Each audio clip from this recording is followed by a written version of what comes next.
Hello everyone. It has been quite a while and I apologize about that. But I am here now to update you on some life changes for myself and my family. So we recently moved from Southern California to Texas, and along that way we've just had a lot of challenges, and we're trying to pick our life back up now and start fresh. So it has been a long journey to get here, but we are here. We were in the process of selling our house in California, and it just took quite a bit longer than we expected it to. So now that we have a place here in Texas and we're getting our life started here, I'm ready to create more content for you, and I have a lot of plans. So I'm just here to update you on what I've been going through the last 6 months or so. If you're new to my channel, welcome. My name is Jillian. I have type 1 diabetes and I've been living with it for almost 33 years now. I'm 40 years old.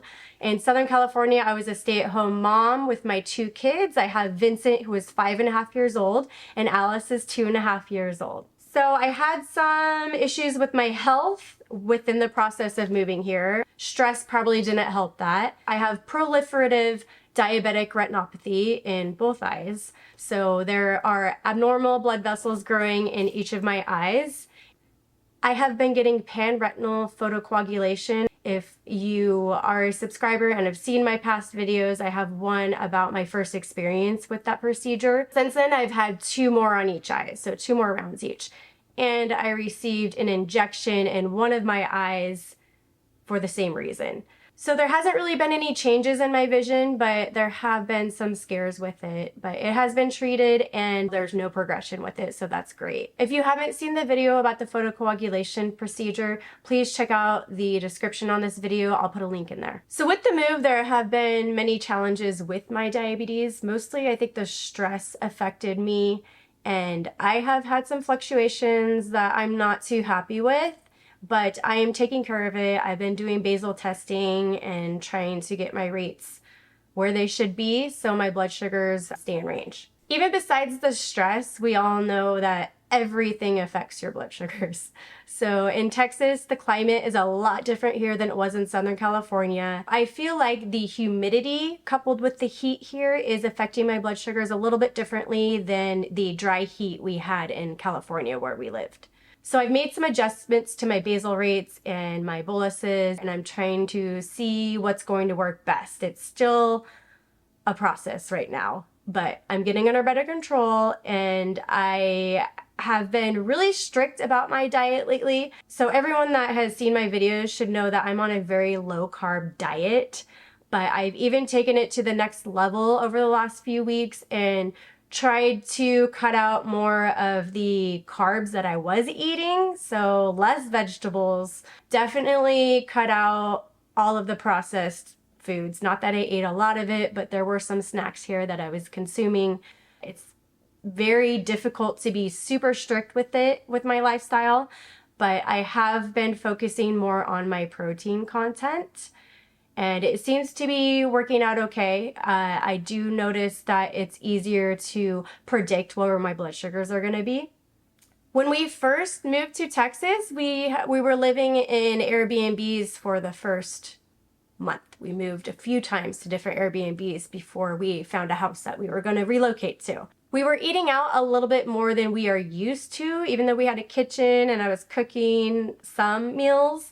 I feel like just going out and exploring and trying to find a house and trying to get everything lined up, we were eating out more, and that definitely does make it a little bit more difficult to control your blood sugars if you're not used to doing that. With all of these changes in our lives, I have definitely, I don't want to say slacked off on my workouts, I just have not had the time.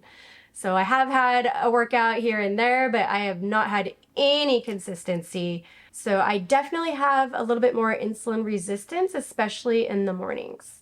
One of the biggest changes I've gone through with our move to Texas is a couple weeks after we moved into the house we're at now, I started a full-time job working 40 hours a week. This is my first job in 7 years. I got a job at a Montessori school and got my children enrolled there. So Vincent and Alice are going to school with me every day.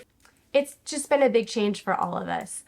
The age group I work with is 18 to 24 months, and they are very active and into everything.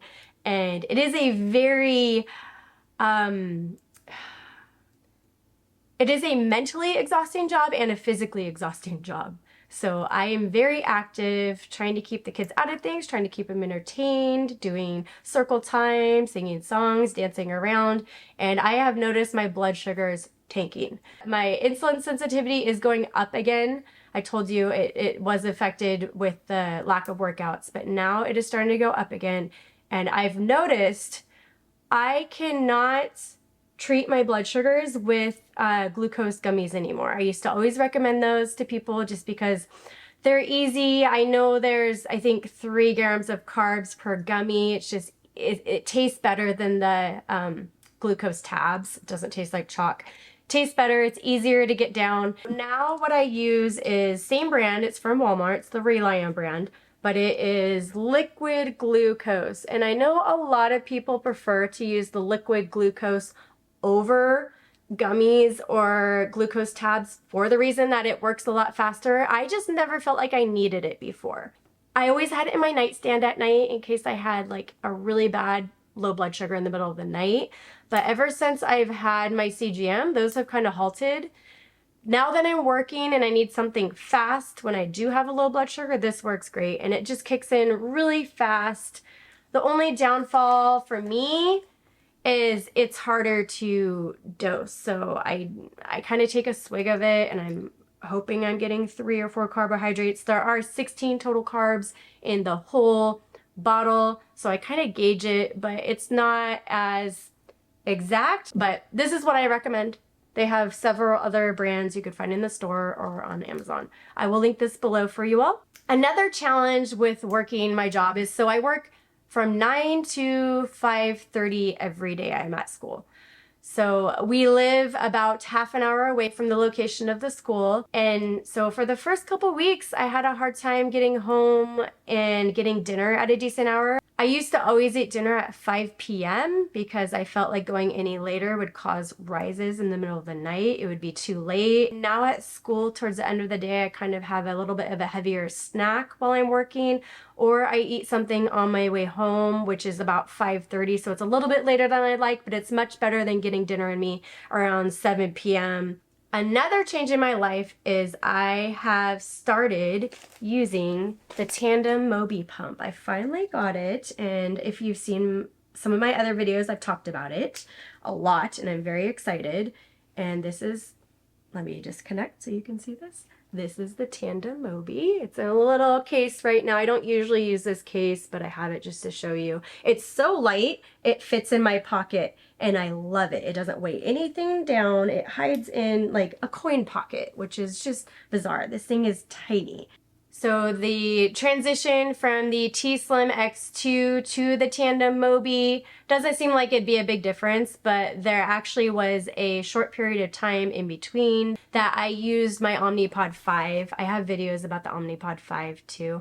So I kind of had to mess with my basal rates more than I would have liked to, and just transitioning from one pump to another is a big adjustment period, and that's what happened to me. So there's another change in my life that had an effect on my diabetes, just like everything else. So if you've stuck around this whole time, thank you so much. My next video will be about the Tandem Mobi, and it's going to have a lot of good info. We're going to talk about the stats. I'm probably going to mostly compare it to the T-Slim X2 because that was the pump that I've used the most out of the 3 different pumps I've used now. Thank you so much. Please don't forget to check out my next video, like and subscribe, and hit the notification bell so you do not miss that next video when it comes out. It's expected to be out in about a week. And thank you for watching. I'll see you in the next video.